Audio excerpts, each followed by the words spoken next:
Let's learn how to navigate through the iMag 100, an electromagnetic flow meter. So, let's begin. The first thing you want to do is get to know the buttons. The right button is enter and the left is compound. The middle two buttons is used for scrolling up and down.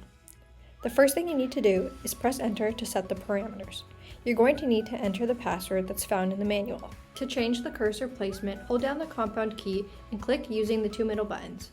Hold down the enter key and the compound key simultaneously as just shown to enter into different parameters. To view the different parameters, use button number 3 to view them all.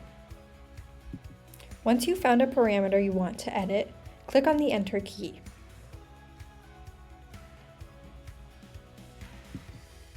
Here we're using the third button to go through some of the parameters and configurations that you can set up. For example, if you want to edit the flow range, you're going to need to press the enter button to get started. Then, holding the compound key and the third button, you can change the placement of the cursor to edit the numbers.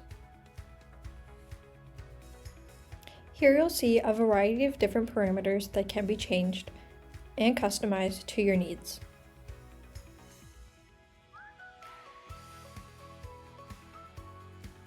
When you have finished editing all the parameters, you're going to need to hold down the enter key to return to the main screen, as you can see in the video.